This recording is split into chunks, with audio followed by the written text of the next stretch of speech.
हमारी मीडिया को गोदी मीडिया क्यों कहा जाता है, उसका रिसेंट उदाहरण अभी आपने देखा ही होगा।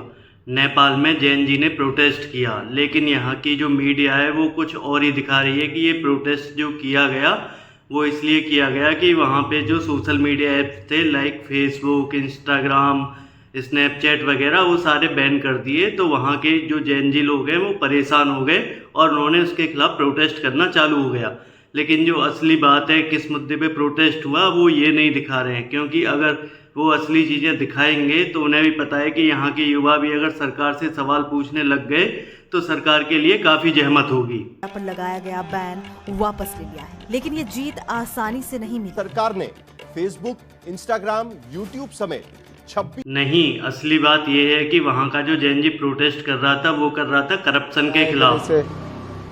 हमारे को रेगुलेशन चाहिए, नहीं हमारे को इस करप्शन से छुटकारा चाहिए, कुछ नया नया चाहिए हमको, नहीं नया यूथ चाहिए हमको, इसलिए कर रहे थे।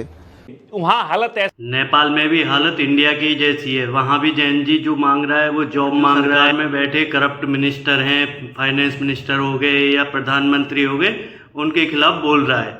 और ये प्रोटेस्ट वहाँ पे आज से नहीं चल रहा था, ये चल रहा था पिछले 2-3 साल से। तो वो जो लगातार प्रोटेस्ट कर रहे थे वो धीरे धीरे आगे बढ़ता गया। तो जैन जी ने क्या किया कि वहाँ के जो नेताओं के बच्चे थे उनको एक्सपोज करना शुरू किया कि हम तो यहाँ भूखे मर रहे हैं, हमारे पास एम्प्लॉयमेंट नहीं है। तो ये नेताओं के बच्चे विदेशों में जाकर शो ऑफ कर रहे हैं, गुच्ची के बैग, अरमानी की बेल्ट, और महंगी महंगी यूनिवर्सिटीज़ में पढ़ रहे हैं, महंगी महंगी कारें चला रहे हैं। तो इनके पास इतना पैसा कहाँ से आ रहा है? A viral trend dubbed the Nepo Kids campaign is exploding. के बच्चे तो भाई साहब गुच्ची तो पुच्ची। नेपाल की सरकार ने बड़ी आतुरता दिखाते हुए वहाँ का जो सोशल मीडिया है उसको बैन कर दिया कि जब कोई ऐसा माध्यम ही नहीं होगा जिससे लोगों तक बात पहुँच सके तो ये अपनी बात पहुँचाएंगे कैसे। तो यहाँ से जैन जी और भड़क गए, लेकिन नेपाल सरकार यहीं पे नहीं रुकी, उन्होंने जैन जी पे गोलियाँ चलवा दी, जहां काफ़ी सारे जैन जी लोग मारे गए और लगभग 300 से ज़्यादा लोग घायल हुए। और उसके बाद प्रोटेस्ट और उग्र होता गया। वहां के जो कई मंत्री थे उनको इस्तीफे देने पड़े और वहां के फाइनेंस मिनिस्टर को लोगों ने सड़क पे जाके पीटा और वहां के प्रधानमंत्री को भी आखिरकार इस्तीफा देना पड़ा और वो भी देश छोड़ के भाग गया। यहाँ पे आती है सोचने वाली बात कि मीडिया इसको दबा क्यों रहा है, क्योंकि भारत में भी लगभग सेम ही हालात हैं। यहाँ पे भी एम्प्लॉयमेंट नहीं है, यहाँ पे भी सड़कों में गड्ढे पड़े हुए हैं, भ्रष्टाचार दिन पे दिन बढ़ता जा रहा है, E20 स्कैम हो रहा है। आपकी गाड़ी E20 के लिए बनी हो या ना बनी हो, आपको लेना E20 पड़ेगा। वोट चोरी जैसे मुद्दे निकल के आ रहे हैं, लेकिन चुनाव आयोग कुछ अलग ही बातें करता है उसके एक्सप्लेन करने के लिए कि माताओं बहनों की वीडियो साझा करनी चाहिए क्या। बेटियों सहित किसी भी मतदाता की सीसीटीवी वीडियो चुनाव आयोग को साझा करनी चाहिए क्या? नेता और इलेक्शन कमीशन मिलके बकवासबाजी कर रहे हैं और यहाँ की जनता ये कर रही है। रोटी नहीं चाहिए, मंदिर चाहिए।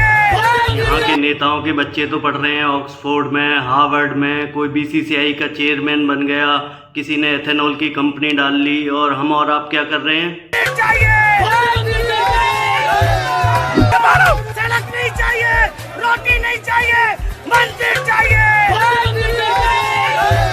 और तुम यहाँ पर ससुरे घिसवा रहे हो अपना नेपाल के जैन जी ने तो सिर्फ इसलिए प्रोटेस्ट कर दिया कि सिर्फ करप्शन के खिलाफ, लेकिन यहाँ क्या हो रहा है? सड़कें टूट रही हैं, वोट चोरी जैसी बातें सामने आ रही हैं, मणिपुर में इतने सालों से हिंसा चल रही है, रेप हो रहे हैं, लेकिन यहाँ का युवा क्या कह रहा है?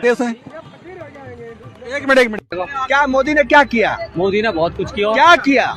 सब कुछ कर दिया। क्या किया? अमेरिका क्या कहता था? क्या हो तुम? आज हम कहते तू क्या है बे? हमें लवड़े न भोजन पप्पू। और हम लोग आपस में एक दूसरे पे कमेंटबाजी करने में लगे हुए हैं, पप्पू पापा ये सब। आएगी तो बीजेपी, मोदी है तो मुमकिन है, आएगा तो राहुल ही, कांग्रेस, बीजेपी, EJP, हम सब इन्हीं पार्टियों में उलझे पड़े हैं। लेकिन जो देश है वो हमारा है, उसमें इकोनॉमी बढ़ रही है, डॉलर का प्राइस बढ़ता जा रहा है, एम्प्लॉयमेंट नहीं मिल रहा है, लेकिन उलझे इसी चीज़ में हुए हैं, आपस में एक दूसरे को गाली देने में और पार्टियों के चरण चुम्बन करने में। और कुछ लोगों ने तो PM को भगवान ही मान लिया है, ये देखो। धन्य हो जाएंगे, इतना ही बोल। प्रधानमंत्री जी से मुलाकात हुई? हाँ मिली, दर्शन हुआ, उनका दर्शन हुआ। और ये मीडिया पता नहीं कौन से ही फ्लेवर का नशा करता है। जीएसटी हटा दी तो मास्टर स्ट्रोक, जीएसटी लगा दी तो मास्टर स्ट्रोक, फार्म बिल लाए तो मास्टर स्ट्रोक, फार्म बिल वापस लिया तो मास्टर स्ट्रोक। इनको हर जगह मास्टर स्ट्रोक ही दिखाई देता है और इन्हें अपने पापा को डिफेंड करना है बस। और देश को विदेशी मुद्रा गटर से गैस निकलता था, इसी गैस का उपयोग कर करके चाय बनाता था। सिंपल सी टेक्नोलॉजी।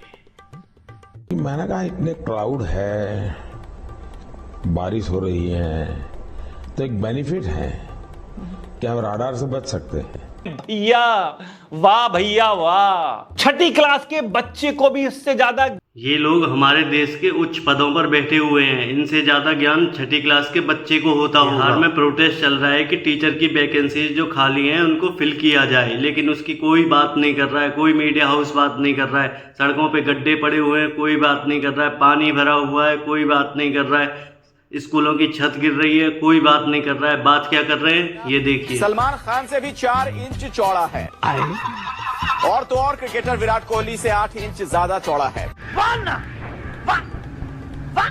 ये देखिए जरा आपके सामने नेपाल में जो भी हुआ है। तो अब तक आपको समझ में आ ही गया होगा कि हमारी मीडिया की रैंक इतनी गिरी हुई क्यों है।